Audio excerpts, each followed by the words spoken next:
lucky enough to escape war and survive the Mediterranean crossing, the refugees' troubles are far from over. They still face a huge challenge, finding work in a foreign country with an unfamiliar language. But there's one school that aims to give refugees a running start by teaching them a universal language, the language of coding. The Flatiron School is working in partnership with Recoded, a nonprofit group that trains refugees to become software developers. Adam Enbar is the school's president, and he joins me now. Adam, thank you so much for being with us.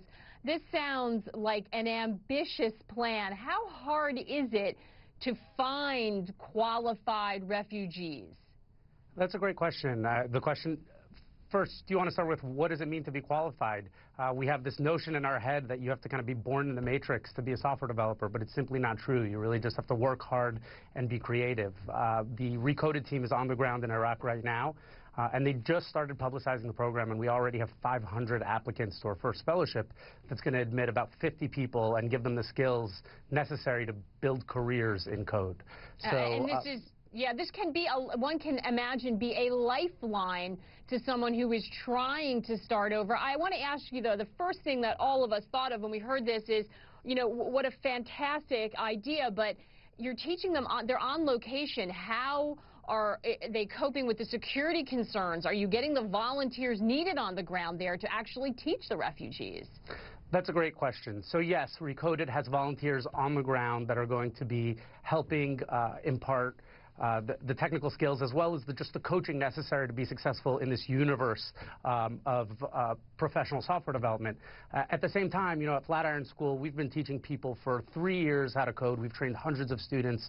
We have a 99% job placement rate with a $75,000 average starting salary, and we've, over time, been trying to find ways to make that more accessible to more people and more efficient. We've partnered with the City of New York to launch free programs for underrepresented minorities or low-income New Yorkers, and we've built a technology platform called Learn. It's accessible at learn.co. We even have free classes there that allows people to learn but receive live remote support from all over the world. We are providing in our first class 50 Syrian refugees with a full scholarship to that platform, and the Recoded team is going to be on the ground with volunteers, helping them along with the curriculum, and then also helping them along with making sure they have mastery of the English skills and just the professional skills necessary to be successful in the field beyond just knowing how to code. What does it mean to actually be successful as a professional software engineer? And Adam, I think this is a great prototype and perhaps the solution that many of these countries are grappling with, what turn into what look like permanent camps. How do you get those people integrated into your country, into the economy, if they are going to end up staying there? What happens to these students once they are to graduate the course? Will they be able to find placement? Will they be able to stay in countries? Are you working in partnership with corporations? That's a great question. So, you know, in our entire history, we've worked with companies all over the world that hire our students, mostly in the U.S., but also internationally. But the reality is that companies aren't doing anybody any favors. At the end of the day, they need people who know how to get the job done. And the good thing about that is that they don't really care if they have a credential from a great school or a degree. As long as you have these skills, there is work out there for you. And that work can range. It could be a full-time job at a technology company, whether it's local on-site at the company or even remote work. But at the same time, there's also freelance work. You know, today you can go on sites like Odesk and Odesk